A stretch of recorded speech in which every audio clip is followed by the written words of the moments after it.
Pesquisas Mormonas presenta. ¿Cómo tradujo José Smith el Libro de Mormón? Los líderes de la Iglesia no toman una posición al respecto, y los apologistas tampoco.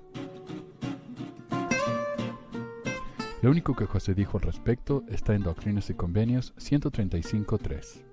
José Smith, el profeta y vidente del Señor, ha hecho más por la salvación del hombre en este mundo que cualquier otro que ha vivido en él, exceptuando solo a Jesús.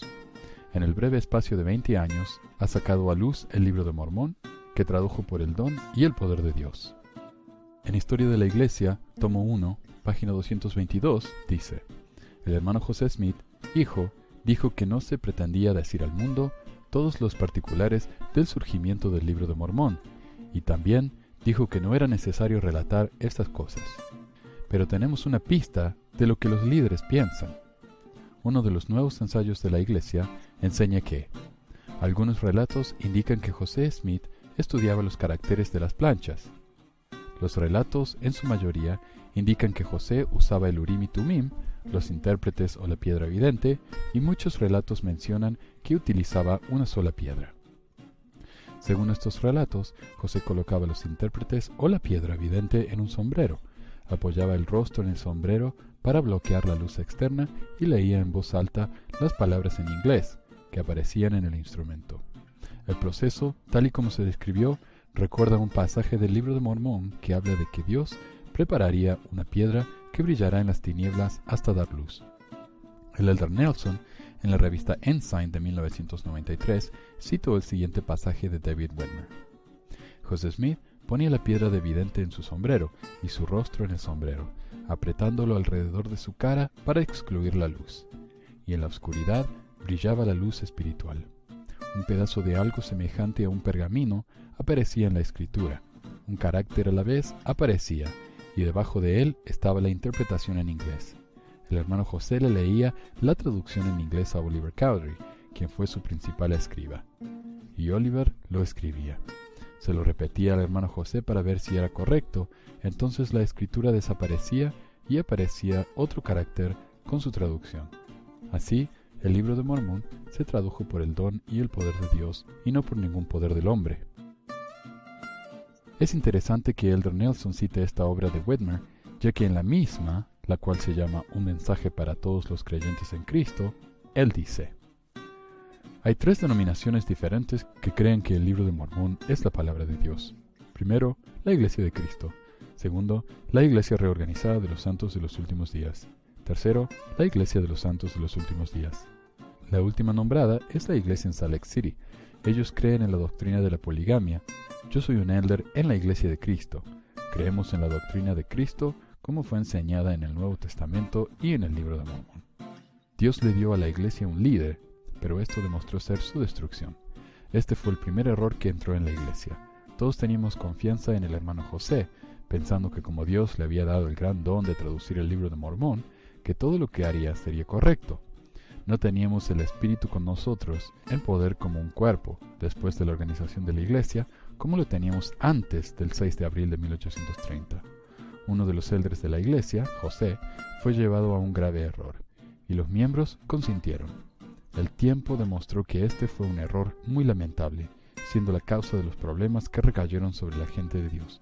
Pusieron su confianza en el hermano José y recibieron sus revelaciones como si fueran de la boca de Dios.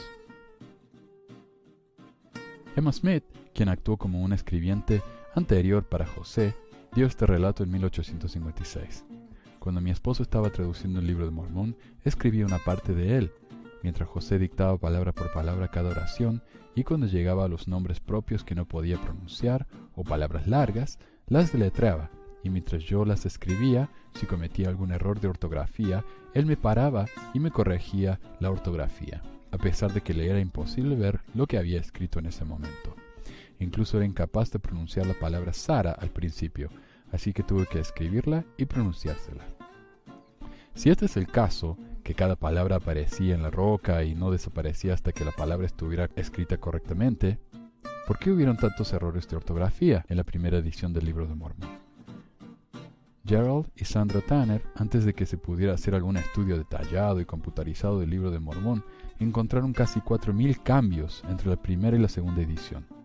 Desde entonces, se han seguido encontrando aún más. Los apologistas tratan de explicar esto diciendo que estos problemas de gramática y ortografía eran normales para una gente con poca educación, pero esa explicación contradice la palabra de 2 de los escribas de José, uno de los cuales es citado por un profeta moderno.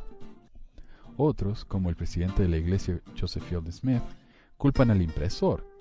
Es verdad que cuando se imprimió el Libro de Mormón, el impresor era un hombre que no era amigable. La publicación del libro se hizo en circunstancias adversas, y había algunos errores, sobre todo tipográficos, condiciones que se presentan en la mayoría de los libros que se publican, pero no había nada en el Libro de Mormón o en la segunda edición o cualquier otra edición que de ninguna manera contradijeran a la primera edición, y las modificaciones que se hicieron fueron hechas por el profeta José Smith bajo las condiciones adversas bajo las que el Libro de Mormón se publicó, pero no hubo un cambio de doctrina.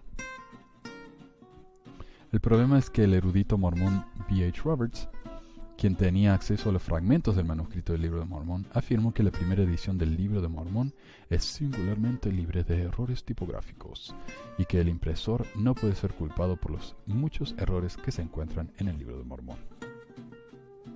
En el mismo libro, Roberts agrega: después de que se tuvieron debidamente en cuenta todas estas condiciones, los errores son tan numerosos y de tal naturaleza constitucional que no se pueden explicar por las condiciones desfavorables en las que se publicó la obra. En otras palabras, los errores fueron tantos y de tal naturaleza que tenían que haber sido cometidos por el escritor o autor. Finalmente, si el libro fue traducido palabra por palabra, ¿por qué dejó palabras sin traducir, como curelomes y cumomes? Para explicar esto, otros apologistas tienen otra teoría.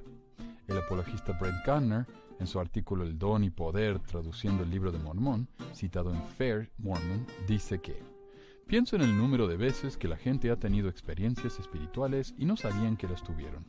Y el sentimiento de calor estaba allí y estaban llenando sus almas y tratando de explicarlo y no pudieron. Eso no significa que no lo experimentaron.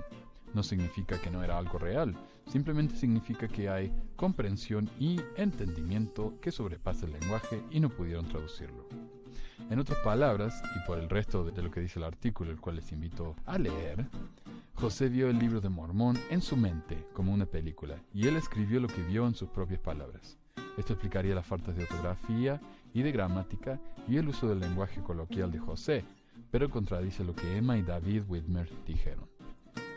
El otro problema con esta teoría es que no explica por qué los otros apologistas le dan importancia a los paralelismos que encuentran entre la traducción de José y el hebreo, el egipcio, el inglés del siglo XV, el jeringoso, etc.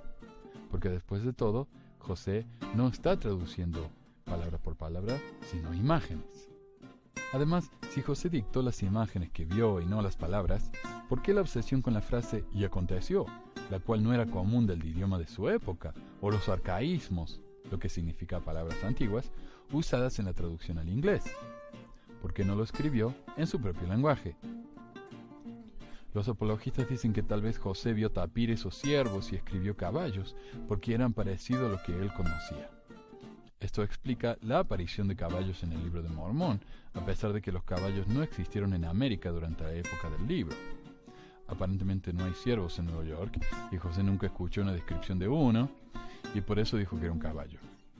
Los apologistas entonces explican que José vio un tapir en su piedra de vidente y escribió lo más parecido que conocía, caballo.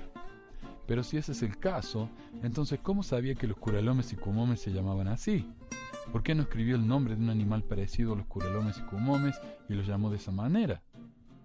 En conclusión, las explicaciones que tenemos, tanto de los testigos de la traducción como de los eruditos modernos, no explican cómo el libro pudo haber sido traducido. Y tal vez eso explica que los líderes de la Iglesia, aún desde el tiempo de José, no se animan a dar una explicación definitiva.